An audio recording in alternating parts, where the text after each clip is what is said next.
जय हिंद दोस्तों, मैं अधिवक्ता जितेंद्र कुमार। आप सभी को मेरे यूट्यूब चैनल सरकारी मंजिल पर स्वागत है। और हम लोग 1857 से लेकर 1947 के क्रम वाले हिस्ट्री को दोहरा रहे थे, पढ़ रहे थे और रिवीजन कर रहे थे। और उसी क्रम में हम लोग जालियांवाला बाग हत्याकांड तक हम लोग पढ़ चुके थे। अब जालियांवाला बाग हत्याकांड से आगे हम लोग देखने का प्रयास करेंगे कि कौन कौन सी घटनाएं जो रही है वो काफी महत्वपूर्ण घटनाएं रही है। और आइए जानते हैं जालियांवाला बाग हत्याकांड कैसे हुआ, क्यों हुआ, किसके किसके एक कारण हुआ। तो आइए जानते हैं जालियांवाला बाग हत्याकांड। जालियांवाला बाग हत्याकांड आपका हुआ था 13 अप्रैल 1919 को। कब हुआ था? 13 अप्रैल 1919 को। क्यों किया गया था? तो पंजाब के दो लोकप्रिय नेता थे, सत्यपाल एवं सरफुद्दीन किचलू थे। सत्यपाल और सरफुद्दीन किचलू, ये दोनों को क्या किया गया था? गिरफ्तार कर लिया गया था। किस कानून के तहत गिरफ्तार किया था? कानून का नाम था रॉलेट एक्ट। बिना अपील, बिना दलील, बिना वकील एक कानून बना था, अंग्रेजों ने बनाया था सर सिडनी रॉलेट की अध्यक्षता में। उसके तहत इन्हें गिरफ्तार कर लिया गया था, सत्यपाल और सरफुद्दीन किचलू को। जनता आक्रोशित हो गई थी और कई जगह पर हिंसक झड़प भी हो गई थी, यानी अंग्रेजों से भारतीय लोगों का कई जगह झड़प हो चुका था। अब इसी के क्रम में कह रहा है कि अमृतसर में 13 अप्रैल 1919 को शाम के 5 बजे जालियांवाला बाग में विशाल एक जनसभा का आयोजन किया गया। रॉलेट एक्ट के विरुद्ध सत्यपाल आदि के बारे में भाषण चल रहा था। तभी क्या किया, एक सैन्य अधिकारी था जिसका नाम था ब्रिगेडियर जनरल रोनाल्ड डायर। देखिए, इसका जनरल और डायर का बहुत सारा नाम अलग अलग जगहों पर मिला है। आपको सिंपल सा याद रखना है डायर। डायर में आपको रोनाल्ड डायर हो सकता है, जनरल और डायर हो सकता है, तो आपको डायर याद रखना है लास्ट में।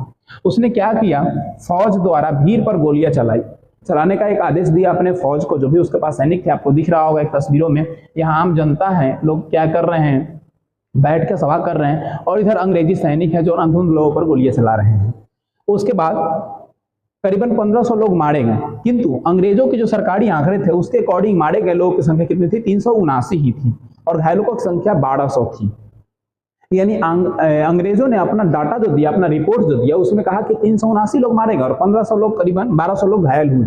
जबकि फैक्चुअल चीजें क्या थी, सत्य क्या थी, करीबन 1500 लोग मारे गए थे और कई हजार लोग घायल हुए थे। ये वहां के रियल आंकड़े थे, बट अंग्रेजों ने छुपा दिया। जालियांवाला बाग हत्याकांड और संहार के समय भारत का उस समय जो गवर्नर जनरल था अंग्रेजों का, उसका नाम था चेम्सफोर्ड। लॉर्ड चेम्सफोर्ड था, जो कि उस समय वर्तमान में भारत का गवर्नर जनरल था।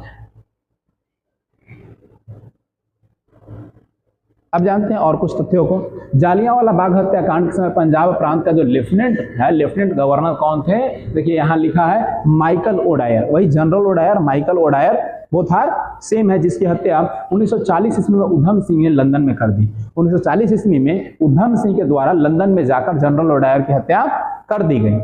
कह रहा है कि जालियांवाला बाग नरसंहार के समय भारत का वायसराय कौन था? चेम्सफोर्ड। जैसा कि मैंने अभी बताया, वो कब से कब तक था? तो 1916 से लेकर 21 तक उसका शासनकाल था। ब्रिटिश सरकार ने जालियांवाला बाग हत्याकांड की जांच के लिए एक कमेटी का गठन किया, जिस कमेटी का नाम था हंटर कमेटी। और एक कमेटी के अध्यक्ष कौन थे?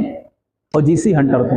लेकिन अंग्रेज के ऊपर आरोप लगाएगा नहीं, है ना। उसने क्लीन चिट उसको दे दिया कि भारतीय लोग पूरे लाव लश्कर के साथ, हथियारों के साथ वहां पे अंग्रेजों पे धावा बोलने वाले थे। इसी के परिणाम स्वरूप जनरल ओडायर को ये गुप्त सूचना मिली हंसराज के माध्यम से, और उसने क्या किया, उन पर जवाबी कार्रवाई करते हुए लोगों पे गोलियां चलाई। ऐसा अंग्रेजी रिपोर्ट में सबमिट किया गया, जो कि बिल्कुल ही मिथ्या थी। किंतु अंग्रेजों का शासनकाल था, अंग्रेज सरकार की हुकूमत थी, इसलिए आपकी रिपोर्ट दबा दी गई और अंग्रेजों ने अपनी रिपोर्ट में भारतीयों को ही दोषी बना दिया। अब देखिए, उससे एक प्रश्न आता है, करा जालियांवाला बाग हत्याकांड किस शहर में हुआ? तो अमृतसर में हुआ। अमृतसर पंजाब का एक शहर है, पंजाब का एक शहर है अमृतसर, जिसका नाम है। आज क्लास बंद होती है। जालियांवाला बाग हत्याकांड में कह रहा है कि जालियांवाला बाग हत्याकांड में विरोध में गांधी जी ने किसको सम्मान लौटाया? यानी गांधी जी को जो सम्मान दिया गया था, वो सम्मान किसने लौटाया? वो सम्मान लौटाने का काम किया केसरे हिंद। किसने? जालियांवाला बाग हत्याकांड को गांधी जी ने किस सम्मान के, जो उनको सम्मान मिला हुआ था, वो सम्मान लौटाया। उस सम्मान का नाम था केसरे हिंद। क्या नाम था? केसरे हिंद। जिन्होंने क्या कर दिया था? लौटा दिया था अंग्रेजों को, बोला कि हमें नहीं चाहिए आपकी उपाधि।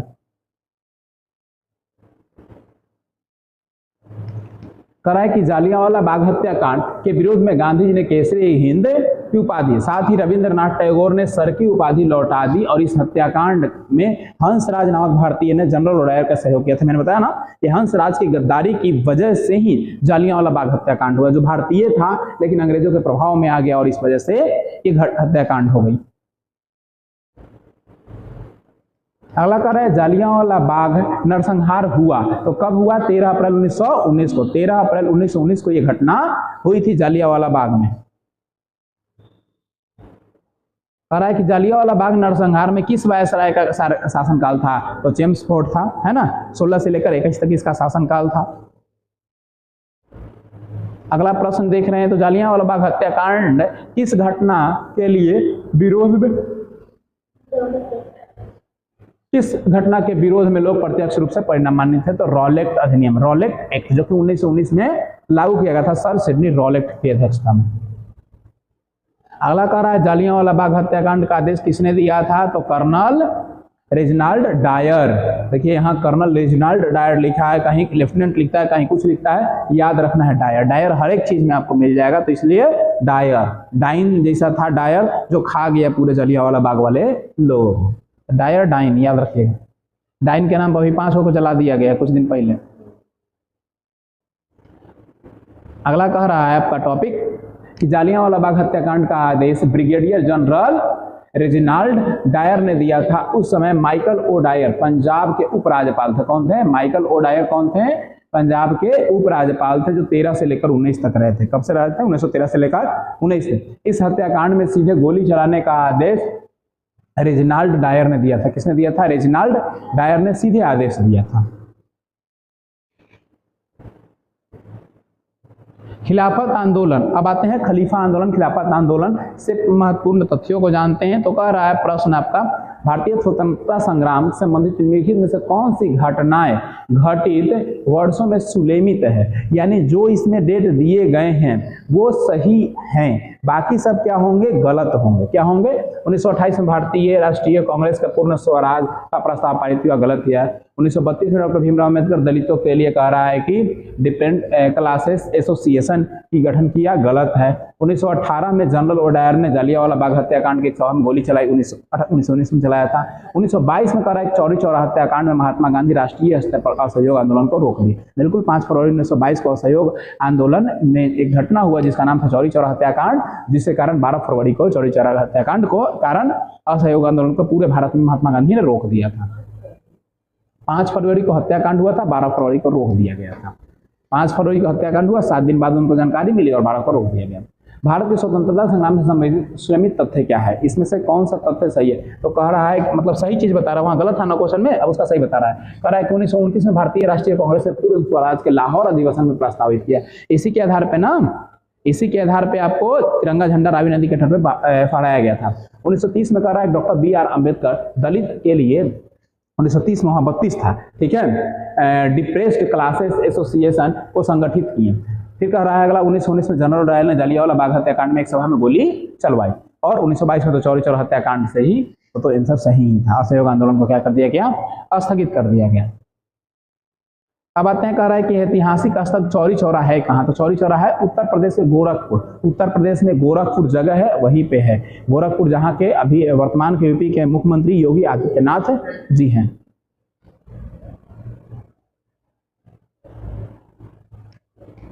अगला कह रहा है असहयोग आंदोलन के दौरान प्रदर्शनकारियों ने पुलिस कार्रवाई के जवाब में पुलिस स्टेशनों में आग लगा दी। क्या लगा दिया? आग लगा दिया, जिसमें 22 पुलिसकर्मी मृत्यु हो गए, और यह घटना चौरी चौरा कांड से जाने जाएगा। इस घटना के कारण गांधी जी ने असहयोग आंदोलन को स्थगित कर दिया, और 4 फरवरी, देखिए 4 फरवरी दे रहा, लेकिन ये घटना हुई थी कब?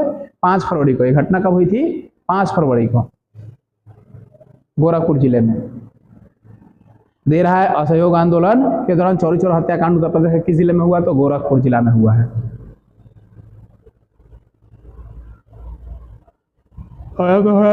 महात्मा गांधी के नेतृत्व में असहयोग आंदोलन कब से कब तक चला था? 20 से लेकर 22 तक। चौरी चौरा हत्याकांड के कारण क्या हो गया?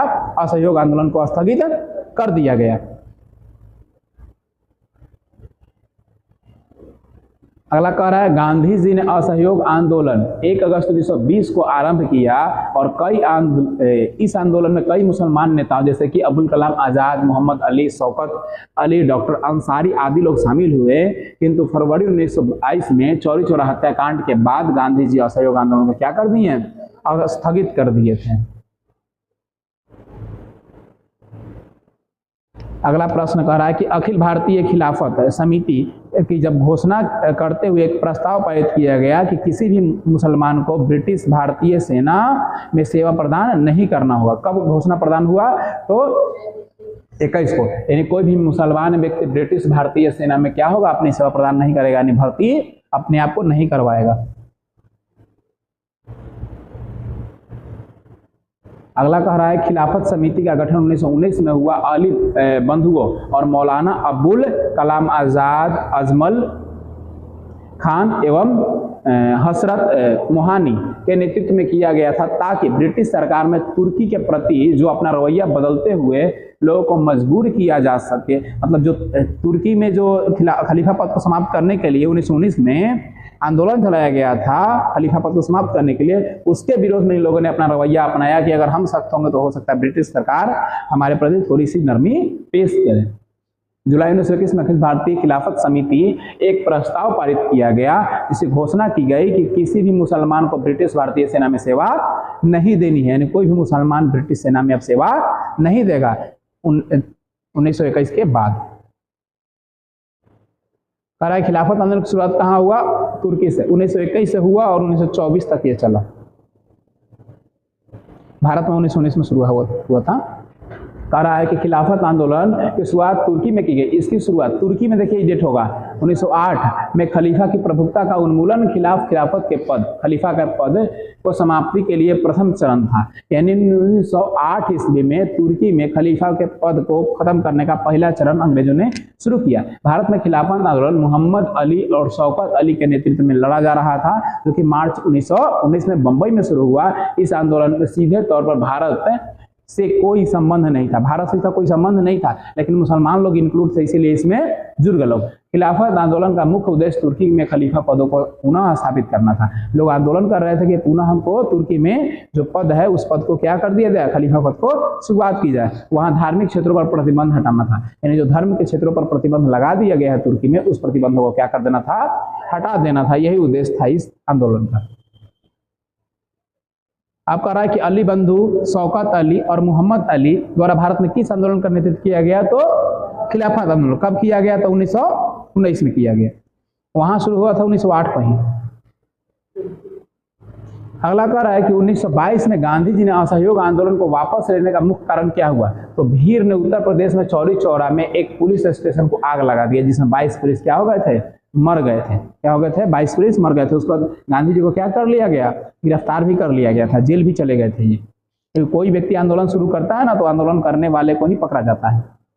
कह रहा है कि 4 फरवरी 1922 को उत्तर प्रदेश के गोरखपुर जिले में चौरी चौरा नामक पर एक क्रोधित भीड़ ने पुलिस स्टेशन में आग लगा दिया, और इस घटना के कारण मतलब 12 फरवरी को महात्मा गांधी को क्या करना पड़ा? असहयोग आंदोलन को वापस लेना पड़ा, क्योंकि इसमें 22 पुलिस वालों की जान चली गई थी और आंदोलन के सूत्रपात जो थे महात्मा गांधी थे, इसलिए इनको निर्णय लेना पड़ गया। गूगल से देख लिया जाएगा, ऐसे 5 फरवरी है। इसमें टाइप होगा तो एक ही चीज में टाइप होगा, सब में देख लिया जाएगा। कह रहा है कि भारत में खिलाफत आंदोलन के बारे में क्या सही है? तो तुर्की के सुल्तान के समर्थन में एक आंदोलन था। तुर्की के सुल्तान होते जिनको खलीफा कहा जाता था, उनके पद को समाप्त कर दिया गया था और धार्मिक वहां पे अराजकता फैला दी गई थी। इसी कारण से क्या किया गया था? वहां पे लोगों ने आंदोलन किया था अपने सुल्तान के समर्थन। सुल्तान मतलब राजा के समर्थन में। 1908 से ही चल रहा था ये। कह रहा है प्रथम विश्व युद्ध के बाद ब्रिटेन और तुर्की के मध्य होने वाले सर्वेश की संधि में तुर्की के सुल्तान का समस्त अधिकार छीन लिया गया। यानी जो होने वाला था एक संधि ब्रिटेन और तुर्की के बीच में, उसमें सुल्तान के शक्तियों को छीन लिया गया और संसार भर में मुसलमान तुर्की के सुल्तान को अपना खलीफा मानते थे। यानी तुर्की के सुल्तान को सभी लोग, पूरे के पूरे भारत वाले लोग खलीफा मानते थे। अतः 23 दिसंबर 1919 को दिल्ली में अखिल भारतीय खिलाफत कमेटी के अधिवेशन हुआ और वहां गांधी जी ने इसका अध्यक्ष, मतलब गांधी जी को किसका अध्यक्ष चुना गया? खिलाफत कमेटी का। याद रखिएगा, भारतीय खिलाफत कमेटी का अध्यक्ष कौन बने? महात्मा गांधी बने, ताकि तुर्की के सुल्तान को उनके समस्त अधिकार पुनः प्राप्त किया जा सकते हैं। यानी एक कमेटी गठन किया गया भारत में, और वो कमेटी का गठन किया गया महात्मा गांधी के नेतृत्व में। अब आते हैं हम लोग स्वराज पार्टी के बारे में जानते हैं। तो कह रहा है कि स्वराज पार्टी 1923 में स्वराज पार्टी का गठन किसने किया? तो मोतीलाल नेहरू और चित्तरंजन। ये नहीं कि स्वराज पार्टी जवाहरलाल नेहरू आ जाइएगा, नहीं, मोतीलाल, उनके पिताजी थे मोतीलाल, और कौन थे? चित्तरंजन दास। चित्तरंजन CR दास कहा जाता है, चित्तरंजन दास को CR दास, CR की तरह हुआ करता था, इसलिए CR दास इनका नाम हो गया। CR, C से होगा चित्तरंजन, R से चित्तरंजन मतलब CR से, दास से दास। कौन बकलोल इनको CR कहने लगा? स्वराज पार्टी की स्थापना मोतीलाल नेहरू और चित्तरंजन दास ने मिलकर 1 जनवरी 1923 को इलाहाबाद के प्रयागराज में किया। इलाहाबाद यानी अभी का वर्तमान का प्रयागराज है।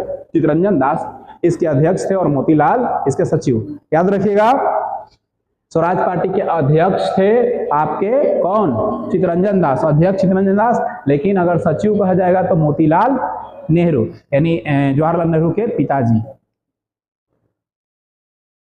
स्वराज पार्टी किस वर्ष लागू की गई? तो 1923 अभी पढ़े ना, 1923 को, 1 जनवरी 1923 को।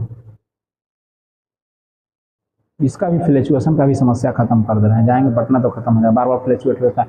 इसका जो HDMI केबल है ना, ये है 2.0 और इसको चाहिए सपोर्टेड 2.1, इसलिए फ्लैक्चुएट कर जाता है। मोतीलाल नेहरू और कह रहा है कि परिषद राजनीतिक को वापसी में, मतलब मोतीलाल नेहरू ने परिषद राजनीतिक में वापसी के लिए बहस करते हुए कांग्रेस के भीतर स्वराज पार्टी का गठन किसने की? तो CR दास। दो ही लोग थे, मोतीलाल नेहरू और CR दास। तो मोतीलाल तो खुद बहस कर रहे हैं, तो कौन करेंगे? CR दास करेंगे। चित्तरंजन दास CR हुआ वाला नहीं। कह रहा है कि दक्षिण अफ्रीका से भारत लौटने के बाद गांधी जी 1916 में विश्वविद्यालय में पहली बार सार्वजनिक तौर से संबोधित किया। तो कौन सा विश्वविद्यालय था? ये विश्वविद्यालय था आपका बनारस विश्वविद्यालय। कौन सा विश्वविद्यालय था? बनारस विश्वविद्यालय था, और बनारस विश्वविद्यालय में इन्होंने सबसे पहले संबोधित करने का काम किया। बहुत इंपॉर्टेंट क्वेश्चन है, ठीक है। आंदोलन शुरुआत 1917 में, लेकिन गांधी जी जब आए थे 9 जनवरी 1915 को भारत में, तो आने के बाद सबसे पहले अगर कोई सभा का संबोधन किए हैं तो बनारस हिंदू विश्वविद्यालय में किए हैं, 1916 में किए हैं। कह रहा है कि गांधी युग से क्वेश्चन एक दो पक्का एकदम रहता है, याद रखिएगा। एक दिन गांधी का आधा घंटा का ब्रीफ लेक्चर एकदम देंगे, A से लेके Z तक, 15 से लेके 48 तक। जयल उनका विकेट नहीं गिरा था तैयार। दक्षिण अफ्रीका में ऐसे भारत लौटने के पश्चात गांधी जी 1916 में कहाँ पहुंचे? बनारस हिंदू विश्वविद्यालय, BHU जिसको कहते हैं, अभी बनारस में है, ठीक है, बहुत बड़ी यूनिवर्सिटी है। पहली बार विश्वविद्यालय की स्थापना के अवसर पर सार्वजनिक तौर पर उन्होंने जनसभा को संबोधित किया था। और गांधी जी दक्षिण अफ्रीका से 9 जनवरी 1915 को आए थे, और जिस दिन वो भारत आए थे उसको एक दिवस के रूप में मनाया जाता है, उसे प्रवासी दिवस कहते हैं। जब महात्मा गांधी दक्षिण अफ्रीका से आए थे, दक्षिण अफ्रीका गए कब थे? तो गए थे 1893 को। अपने एक मित्र जिसका नाम था सेठ अब्दुल्ला, उसको केस लड़ने वहां पे गए थे, ठीक है। और वहां पर उन्होंने जीवन का पहला आंदोलन शुरू किया, रंग विरोधी आंदोलन। दक्षिण अफ्रीका में उनके जीवन की पहली आंदोलन शुरू हुई थी, रंग विरोधी आंदोलन। लेकिन भारत के अंदर कहा जाएगा तो चंपारण सत्याग्रह हो जाएगा, ठीक है। अगर जीवन कहा जाएगा तो रंग विरोधी हो जाएगा। गोरा काला को लेकर उनको उठा कर पटक दिया, सब फर्स्ट SC से लेकर जनरल पटक दिया, कहा कि अच्छा तो रुको तो हम बेटे करा देते हैं। तो वकील से उलझा है, वो बैरिस्टर है ना, बैरिस्टर मतलब इंग्लैंड में जो करेगा वो बैरिस्टर कहलाएगा, इंडिया के अंदर जो करेगा वो वकील कहलाएगा, ठीक है। जो लर्निंग पीरियड में होता है, जिसको डिग्री अभी तक मिला नहीं फाइनल, उसको लॉयर कहते हैं। जो लर्निंग पीरियड में है उसको लॉयर कहेंगे, जो पूरा वकालत कर लिया उसे वकील कहेंगे, और जो विदेश से करके आएगा, खास करके इंग्लैंड से करके आएगा, उसको बैरिस्टर कहेंगे, ठीक है।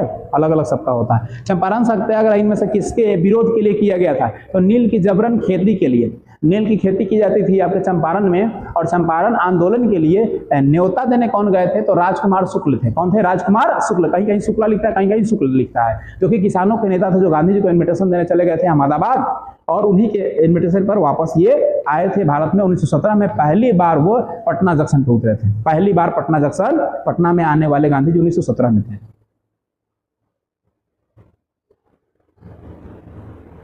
अब देखिए, यही है चंपारण सत्याग्रह से जुड़ा हुआ, ये गांधी जी का पहला आरंभिक आंदोलन है। क्या है? पहला आंदोलन। अब देखते हैं चंपारण सत्याग्रह 1917 में चंपारण में बिहार के स्थानीय नेता थे, जिनका नाम क्या था? राजकुमार शुक्ल। वो गांधी जी से मिले और बिहार की स्थिति को उनको बताया कि भाई आप विदेश में जाकर तो आप जीत के हासिल करा के चले आए, वहाँ रंग विरोध आंदोलन तो आप कर दिए, लोगों को सफलता मिली, लेकिन बिहार की स्थिति ऐसी है, यहाँ पे 3 कठिया प्रणाली है, यानी जबरन लोगों को जितना भूभाग होता है उसका एक हिस्सा में 3 हिस्सा छोड़ के एक हिस्सा में खेती करना होता है नील की, और फिर जो बचा हुआ हिस्सा फिर अगले वर्ष उसमें करना होता है। धीरे धीरे भूमि बंजर हो जा रही है क्योंकि नील को खा के तो आदमी जिंदा रहेगा नहीं, उसके लिए अनाज चाहिए। और जबरन अंग्रेज लोग ऐसा करता था क्योंकि अंग्रेजों को इसमें बहुत ज्यादा बेनिफिट होती थी, बहुत ज्यादा मुनाफा होता था। 19वीं शताब्दी के आरंभ में अंग्रेजों ने बागान मालिकों के किसानों को यह करार करा लिया था कि वो 3/20 20 कट्ठा बराबर 1 बीघा होता है ना, 20 धुर बराबर 1 कट्ठा होता है, तो 20/3 उसका मतलब एक हिस्सा में क्या करना, नील की खेती करना आवश्यक है। इसे 3 कठिया प्रणाली कहा गया। क्या कहा गया? 3 कठिया प्रणाली। जो आपको तस्वीरें दिख रही है ये नील के पौधे का है, इसमें से नील निकाला जाता है। जो हम लोग कपड़ा उपड़ा में डालते हैं ना, आज तो केमिकल से बनता है, पहले पौधों से बनता था, पहले पौधों से नील बनता था, आज हो गया कि आपका केमिकल से बनता है। कह रहा है कि सत्याग्रह में रविन्द्रनाथ टैगोर ने गांधी जी को महात्मा की उपाधि दी। पूछ सकता है प्रश्न कि किस आंदोलन में महात्मा गांधी जी को महात्मा की उपाधि दी गई और किसने दिया? तो बिहार में होने वाला पहला आंदोलन जिसका नाम था चंपारण सत्याग्रह, और किसने दिया? तो रविन्द्रनाथ टैगोर। रविन्द्रनाथ टैगोर ने महात्मा गांधी को एक उपाधि दी जिसका नाम था महात्मा। उसके बाद इनको महात्मा गांधी के नाम से बुलाने लगा। पहले गांधी जी लोग बोलते थे इनको, अब महात्मा गांधी कहलाने लगे। खेड़ा जिला में किसानों की सहायता के लिए गांधी जी ने सत्याग्रह आयोजन किया था। कब था? 1918 में। खेड़ा जिला में 1918 में। 17 में यहाँ, 18 में हुआ। एक और अहमदाबाद मिल भी आंदोलन हुआ था, वो भी 1918 में हुआ था। यह है खेड़ा आंदोलन की तस्वीर और इसी में हम भी हैं, देख लीजिए। अब पहचान लीजिए आप लोग हम किधर हैं, पहचान लीजिएगा कौन है हम। अब क्लियर फोटो नहीं है, HD फोटो आप लोग को दिखाएंगे तब पहचानिएगा। चलिए, कह रहा है कि खेड़ा आंदोलन है ना, उसी वर्ष कह रहा है कि 1918 में गांधी जी ने खेड़ा गुजरात में किसानों पर हो रहे अत्याचारों के विरुद्ध अंग्रेजों से क्या किया, मतलब अंग्रेजों के विरुद्ध क्या किया, आंदोलन को एक सूत्रपात किया, जिस आंदोलन को कहा गया खेड़ा आंदोलन। यहाँ पर किसानों के फसलों को नष्ट हो जाने के बाद भी जबरन उनसे कर वसूला जाता था। फसल बर्बाद होने के बाद भी उनसे कर लिया जाता था, उनसे टैक्स लिया जाता था। इसका विरोध में उन लोगों ने आंदोलन छेड़ा और इस आंदोलन का नेतृत्व कौन किए? महात्मा गांधी किए। महात्मा गांधी जी ने किसानों को लगान न देने को कहा और इस मामले की जांच के बाद यह निष्कर्ष निकला कि लगान क्या कर देना चाहिए? माफ कर देना चाहिए। गांधी जी दक्षिण अफ्रीका में किए गए कार्यों को लेकर भारत में काफी चर्चित हैं और इस आंदोलन की सफलता से वो भारत के एक बड़े नेता के रूप में उभर कर आए। अब आते आते ही 2 कांड कर दिए। 1 कांड किए बिहार में आके 3 कठिया खत्म कर दिए, है ना। अब वहां जाके खेड़ा आंदोलन कर दिए कि जो किसानों पर जबरन कर जो वसूला जाता था उस कर को खत्म कर दिए। तो पॉपुलैरिटी इनकी बढ़ गई, लोकप्रियता बढ़ गया।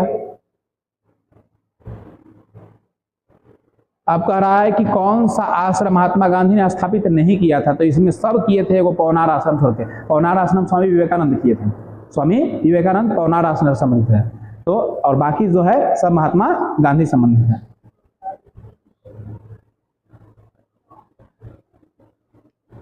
कह रहा है कि सेवाग्राम हो, ताय फॉर्म हो, साबरमती आश्रम हो, इसकी स्थापना महात्मा गांधी ने की थी। जो कि पवनार आश्रम के गलती बता दिए थे, विनोबा भावे किए थे। कौन किए थे? स्वामी विवेकानंद नहीं, विनोबा भावे किए थे, है ना। विनोबा भावे ने महाराष्ट्र के वर्धा जिला में पवनार आश्रम नामक एक आश्रम का गांव है पवनार, वहीं पे एक आश्रम स्थापित किए थे। विनोबा भावे की समाधि इसी में स्थित है, यानी जब उनकी मृत्यु के बाद उनकी समाधि को उसी आश्रम में उनको दफना दिया गया। इसे ऐसे महिला के लिए बनवाया गया था जो कि मीराबाई की तरह ही अपने साध्वी जीवन में रहना चाहती थी। और विनोबा भावे भूदान आंदोलन से क्या थे?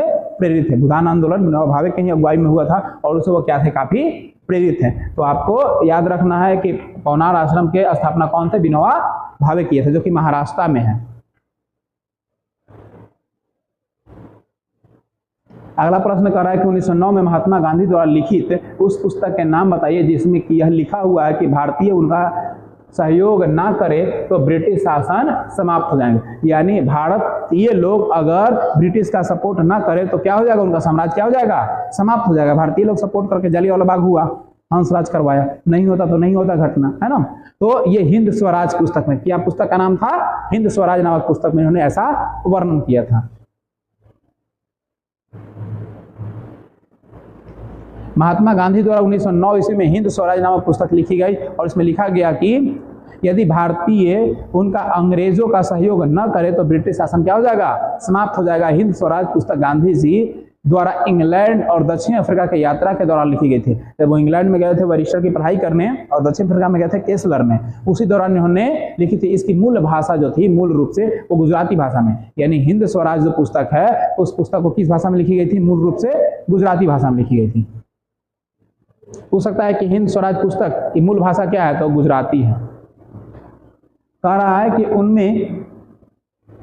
उनमें से दक्षिण अफ्रीका के किस रेलवे स्टेशन प्रथम श्रेणी के डिब्बा को छोड़कर मतलब छोड़ने से मना करने पर गांधी जी को रेलगाड़ी से क्या कर दिया गया, बाहर। बेचारा के दो गोड़ थोड़ा सा, दो हाथ और टांग के क्या कर दिया, ले आके फेंक दिया सा। वो कौन सा था, पीटर मैट्रिक्स वर्ग। पीटर मैट्रिक्स वर्ग रेलवे स्टेशन का नाम था। उसी रेलवे स्टेशन पर इनके साथ मतलब इनके भेदभाव किया गया। फर्स्ट एसी से उनको उठाकर कहां भेज दिया गया, स्टेशन से बाहर।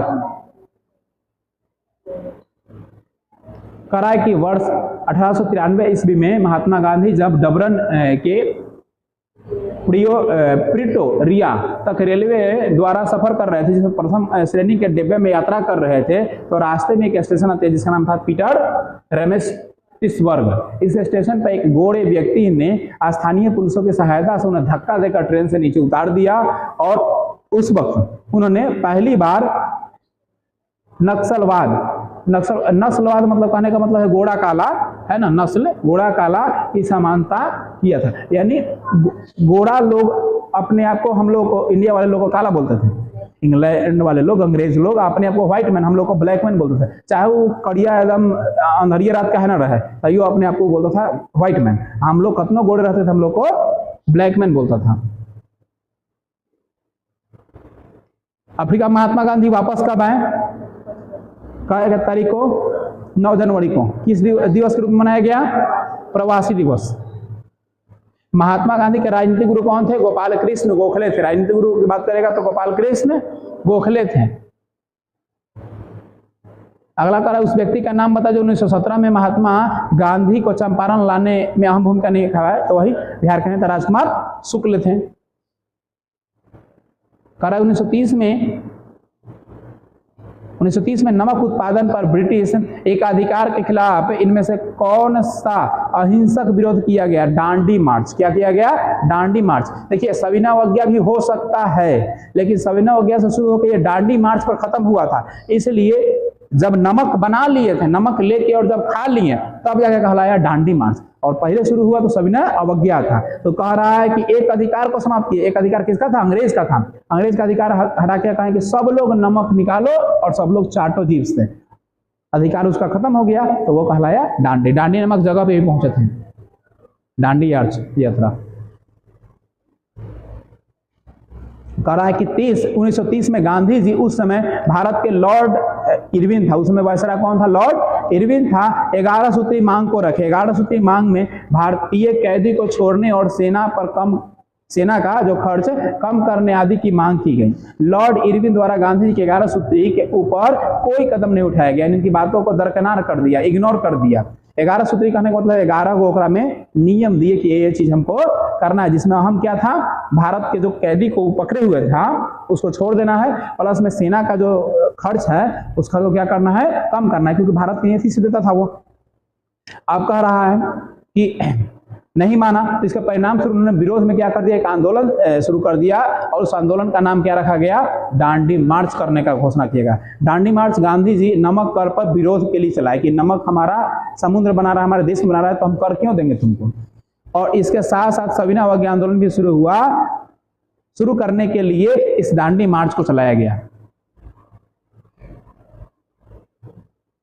अब देखिए डांडी मार्च शुरू कब हुआ था, 12 मार्च 1930 को शुरू हुआ था और 6 अप्रैल तक ये चलाया गया था। यह डांडी मार्च गांधी जी साबरमती आश्रम से लेकर डांडी तक पहुंचे थे। साबरमती से निकले और कहां पहुंचे, डांडी, समुद्र के तट पे जहां पे नमक बनाने का काम किया था उस जगह का नाम था डांडी।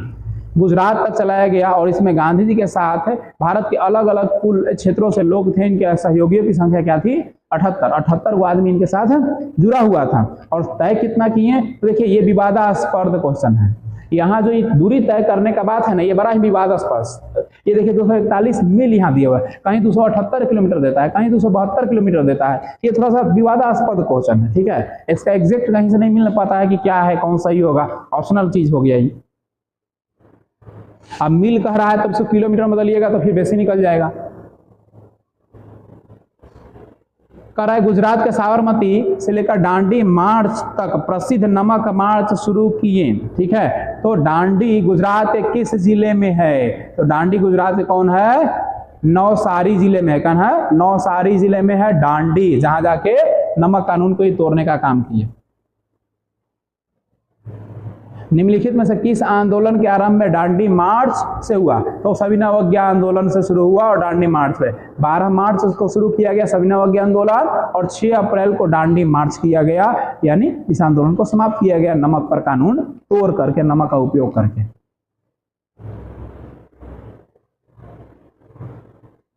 दांडी यात्रा शुरू की गई थी 12 मार्च 1930 को अहमदाबाद के साबरमती आश्रम से और 6 अप्रैल को गांधी जी 78 अनुयायियों के साथ, सहयोगियों के साथ पहुंच गए कहां? दांडी और नमक कानून को तोड़कर सविनय अवज्ञा आंदोलन को क्या बनाए? सफल बनाए। उसके बाद इनको जेल भी हो गया था। देखिए अब इसमें दे रहा है लगभग कितना मील? 240 मील।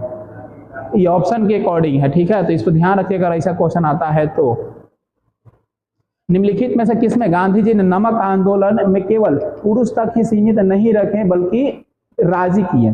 तो कौन थी? कमला देवी चट्टोपाध्याय, यानी सीमित न रहे इसके लिए राजी किया था कौन?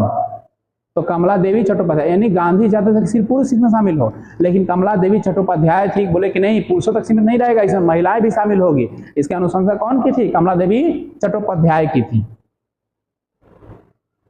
अब कमला देवी चट्टोपाध्याय क्या थी? तो ये नमक आंदोलन में केवल पुरुष तक ही सीमित नहीं रहना चाहिए, इसलिए गांधी जी को क्या की थी? राजी की थी कि महिलाएं भी कदम से कदम मिलाकर आपके साथ सत्याग्रह में शामिल होगी। देखिए झंडा लेके खड़ी हैं ब्लैक वाली। अब कह रहा है कि साइमन कमीशन भारत कब आया? 1928। गठन पूछेगा तो 27, याद रखिएगा, गठन पूछा 27, आया कब? 28। इसको विरोध में किया गया था, गो बैक साइमन का नारा लगाया गया था। साइमन कमीशन 28 में संवैधानिक सुधार के अध्ययन के लिए भारत में आया था और भारतीय संवैधानिक सुधारों को देखने के लिए साइमन की नियुक्ति की गई थी।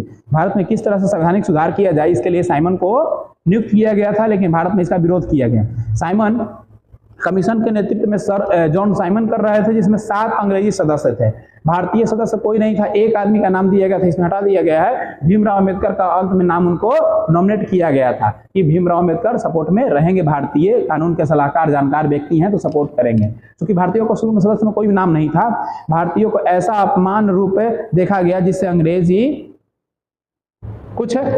अंग्रेज हमारे भाग्य पर निर्धारित नहीं कर सकते और इसलिए इसका बहिष्कार किया गया कि हम भाग्य पर नहीं टिक सकते, अंग्रेजों की बातों पर सिर्फ नहीं टिके रह सकते हैं, इसलिए लोगों ने इसका विरोध किया। Go back Simon, Simon commission वापस जाओ का नारा लगाया गया और इसी में बेचारा लाला लाजपत राय का विकेट भी गिर गया। कह रहा है कि साइमन कमीशन 3 फरवरी 1928 को कह रहा है कि विलायत से मुंबई, विलायत मतलब इंग्लैंड को विलायत कहा जाता है, से मुंबई पहुंचा और इसका स्वागत में कह रहा है कि देशव्यापी हड़ताल हुआ, लोगों ने इसका विरोध किया और साइमन दिल्ली पहुंचा तो काले झंडे दिखाए गए, साइमन कमीशन वापस जाओ के नारे लगाए गए। साइमन कमीशन का जब लाहौर पहुंचा तो वहां लाला लाजपत राय के नेतृत्व में क्या कर रहा था? खिलाफ में आंदोलन प्रदर्शन किया जा रहा था और पुलिस ने इन पर लाठी चार्ज किया, जिसके कारण इनकी क्या हो गई? मृत्यु हो गई। बहुत कड़क आवाज और बहुत ही कहा जाए तो एक क्रांतिकारी व्यक्ति थे लाला लाजपत राय। लाल बाल पाल का नाम आप लोग सुने होंगे, पिछले एपिसोड में आप पढ़े होंगे, है ना। तो ये विरोध किए थे और विरोध कर रहे थे, इनके बहुत ही बोल्ड आवाज थी। साइमन का नजर इन पर पड़ गया, बोला सैनिक करे जाओ तो बुढ़ऊ बड़ा अटैक कर रहा है उसको मारो। वहां से सैनिक सब आया, मार लाठी बेचारे को, मार कान बार फोड़ दिया। हम पतली गली धर के निकल गए कि पिटाएगा लोग तो टांग के तो ले जाने वाला कोई चाहिए ना। जब कान का बार लोग फूट गया, टांग के ले गए, बेचारे हॉस्पिटल में नहीं रहे, मर गए। इनके जीवन की अंतिम पुस्तक थी, इसका नाम था अनहैप्पी इंडिया। अनहैप्पी इंडिया इनकी पुस्तक थी। अब पिटाएगा कोई तो हैप्पी थोड़े रहेगा। साइमन कमीशन का बहिष्कार का मुख्य कारण क्या था? इस आयोग में सभी क्या थे? ब्रिटिश थे, क्योंकि इंडिया कानून है, इंडिया के लोगों को रहना है और लोग का नाम ही नहीं था, तो कानून तो फिर अपने अकॉर्डिंग बना रहे हैं, भारतीयों के अकॉर्डिंग थोड़े बना रहे हैं। भारतीयों के अकॉर्डिंग बनाएंगे तब ना आएंगे। देखिए लाला लाजपत राय की मृत्यु ब्रिटिश सरकार के किस निर्णय के विरोध में हुआ? तो साइमन कमीशन के विरोध में हुआ। कहाँ में? लाहौर में, याद रखिएगा। 1928 में हुआ था, लेकिन मरे थे बेचारे 1928 में ही, मतलब लास्ट में मरे थे, फरवरी में हुआ था, नवंबर दिसंबर तक लगता है मरे थे। साइमन कमीशन का गठन कर रहा है कि भारत के वायसराय लॉर्ड इरविन ने किया था। याद रखिएगा साइमन कमीशन का गठन किसने किया था? उसमें भारत का वायसराय कौन था? इरविन था। 3 फरवरी 1928 को जब ये मुंबई पहुंचा तो इसके खिलाफ में देशव्यापी हड़ताल किए गए। काले झंडे, काला झंडा विरोध का प्रतीक होता है, याद रखिए, काला झंडा विरोध का प्रतीक, लाल झंडा खतरा का होता है। वापस जाओ के नारे लगाए गए और इस कमीशन में लाहौर में भी विरोध हुआ और लाहौर में लाठी के चोट से 1928 में लाला लाजपत राय की क्या हो गई? मृत्यु हो गई। इनका एक नारा था, मेरे सर पे किया गया एक एक लाठियों की बार अंग्रेजी हुकूमत के लिए कील साबित होगी। डंडा पिटा रहे थे और बोल रहे थे मेरे सर पे किया गया एक एक लाठियों की वार अंग्रेजी हुकूमत के लिए कील साबित होगी, ये इनका नारा था। निम्नलिखित में से कौन सी बात मार्च 1931 में हस्ताक्षरित गांधी इरविन समझौता का उल्लेख किया गया? तो साइमन सविनय अवज्ञा को वापस लेने के लिए, गांधी और इरविन के बीच में एक समझौता हुआ था कि सविनय अवज्ञा को क्या कर लीजिए, आप वापस ले लीजिए, इसलिए हस्ताक्षर किया गया था, समझौता हुआ था। इसके बाद द्वितीय गोलमेज सम्मेलन में भाग लिए थे, जब सिंह को बाहर निकाल लिया गया था। मार्च 1931 में द्वितीय गोलमेज सम्मेलन में पूर्व महात्मा गांधी और उस समय के वायसराय लॉर्ड इरविन के बीच में एक राजनीतिक समझौता हुआ जिसे गांधी इरविन समझौता कहा जाता है। इसमें कुछ शर्त है। सविनय अवज्ञा को स्थगित कर दिया जाए, कांग्रेस द्वितीय सम्मेलन में भाग लेगी, तीसरा कांग्रेस ब्रिटिश वस्तुओं का बहिष्कार नहीं करेगी और पुलिस द्वारा किसी तरह कोई बर्बरता मतलब मांग पर जांच पर छोड़ दी जाएगी, यानी कोई पुलिस बर्बरता कर रहा है तो जांच होगा, उसके आधार पर उसको छोड़ दिया जाएगा। ये 4 कंडीशन तय हुआ गांधी इरविन समझौता 1931 में। द्वितीय गोलमेज सम्मेलन में शामिल हुए थे गांधी जी।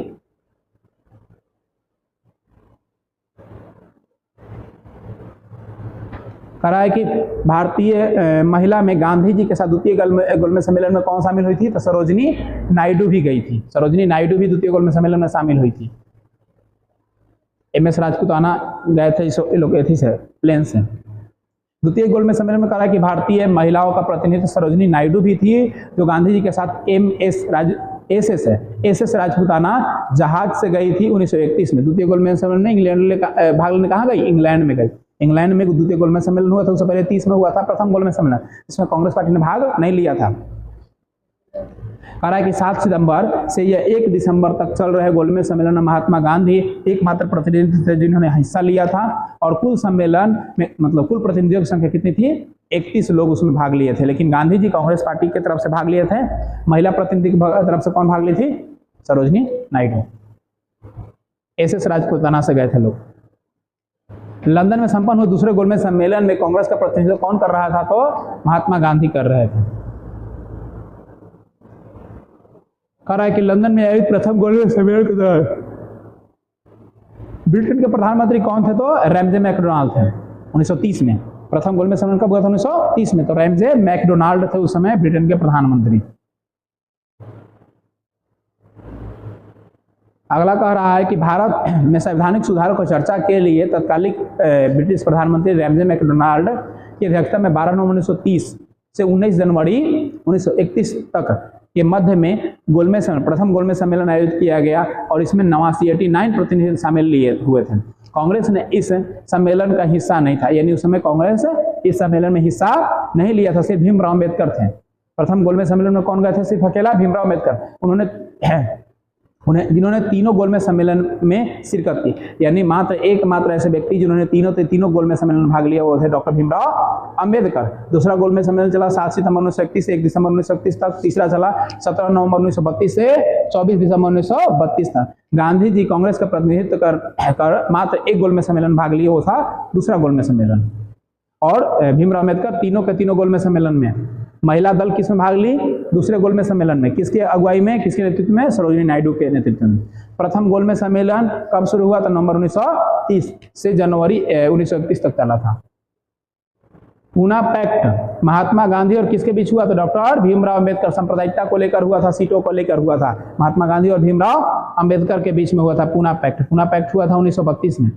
पूना पैक्ट ब्रिटिश सरकार के विधानमंडल के चुनाव को सीटों को आरक्षण में दलित वर्गों की ओर से 26 सितंबर 1932 को यावार्दा सेंट्रल जेल में पूरा हुआ, जिसमें कह रहा है कि MK गांधी और BR अम्बेडकर के बीच में एक समझौता हुआ। इसके अंतर्गत दलित वर्गों के लिए पृथक निर्वाचन मंडल को समाप्त कर दिया गया, लेकिन प्रांतीय विधानमंडलों में दलितों को सुरक्षित सीट में को बढ़ाकर 71 पहले था, अब बढ़ाकर के 148 कर दिया गया। और केंद्रीय विधानमंडल में दलितों की आरक्षित सुरक्षित सीटों की संख्या में 18% क्या कर दी गई?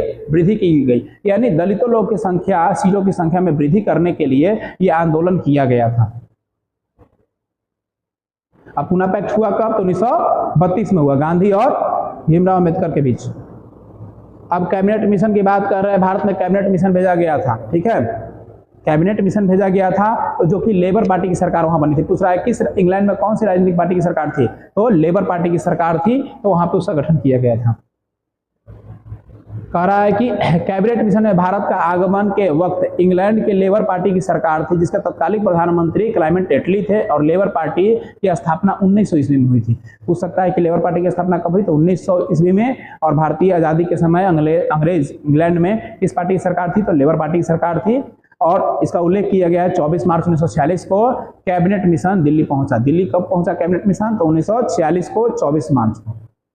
अब देखते हैं कैबिनेट मिशन के बारे में कुछ चीजें। तो कह रहा है कि यह भारत के लिए एक संविधान निर्माण संबंध में भारतीय नेताओं के साथ एक समझौता करने पहुंचा था। एक संविधान बनाने की संस्था जो भारत का संविधान सभा तैयार करना था, भारत का संविधान बनाने के लिए एक संविधान सभा को तैयार करना था। प्रमुख कह रहा है कि भारतीय दलों के समर्थन में एक कार्यकारिणी परिषद की स्थापना करना था। ये जो कार्य कर सके, संविधानों का आंकड़ा को जुटा सके, उसको तैयार कर सके, वैसा कार्यकारिणी दल का स्थापना करना इसका उद्देश्य था। अब कह रहा है कि 1946 में ब्रिटिश सरकार ने कैबिनेट मिशन भेजा था। उसमें 3 सदस्य थे। कौन कौन थे? 3 को सदस्य थे, लॉरेंस, क्रिप्स और अलेक्जेंडर। लॉरेंस, क्रिप्स और अलेक्जेंडर 3 सदस्य लोग थे।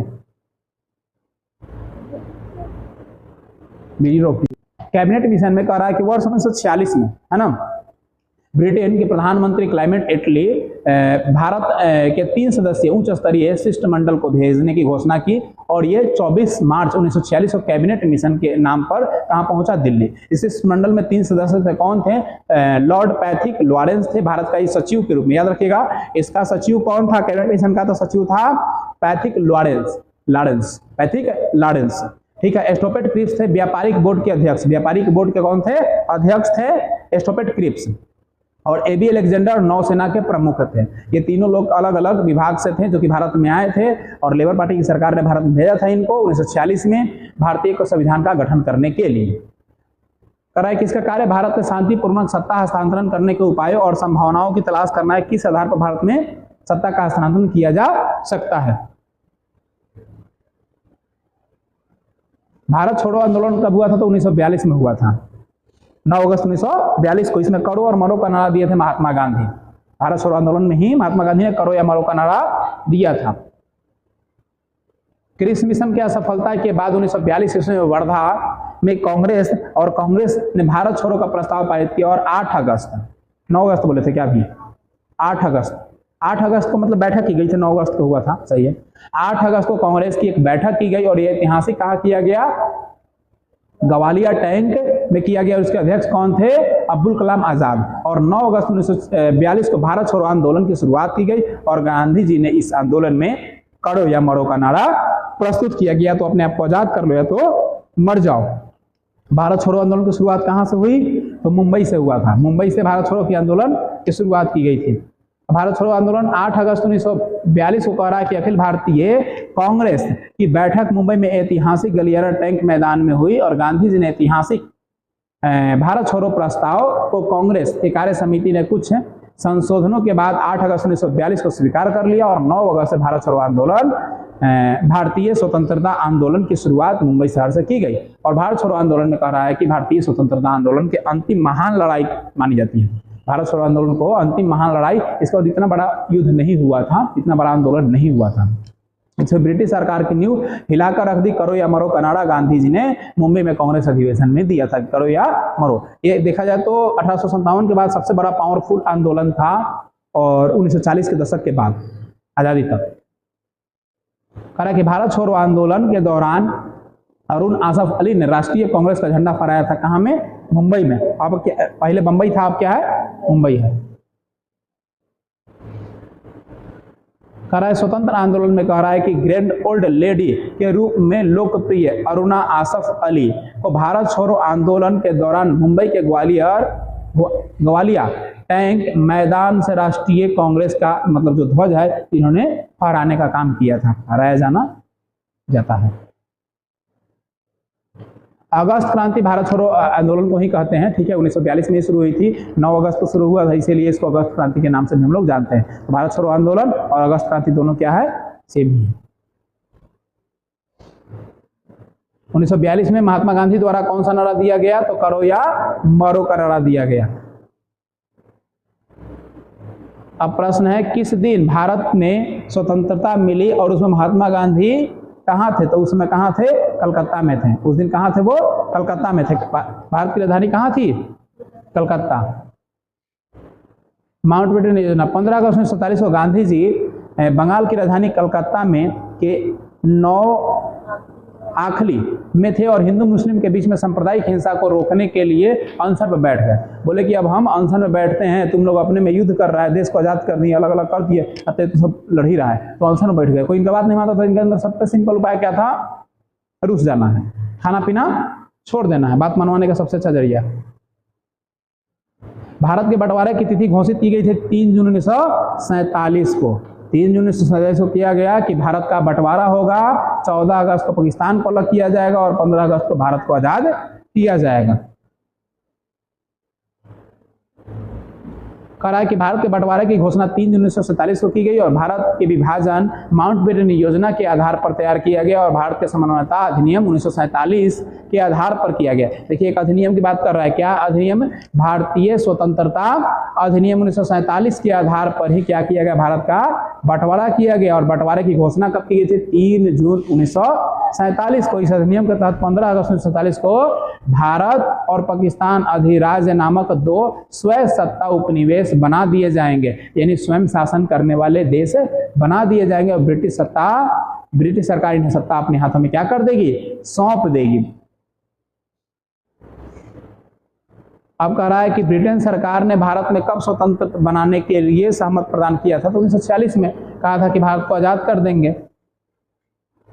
अब कह रहा है कि ब्रिटिश सरकार क्लाइमेट एटली जो है भारत को स्वतंत्र कराने के लिए आश्वासन दिए थे 15 मार्च 1946 को कि 20 फरवरी 1947 ईस्वी को प्रधानमंत्री एटली हाउस ऑफ कॉमन्स में एक घोषणा किए कि ब्रिटिश संसद 4 जुलाई 1947 को भारतीय स्वतंत्रता अधिनियम प्रस्ताव लाएगी और 18 जुलाई 1947 को स्वीकृति मिला और अंत 15 अगस्त 1947 को क्या हो गया? भारत स्वतंत्र हो गया।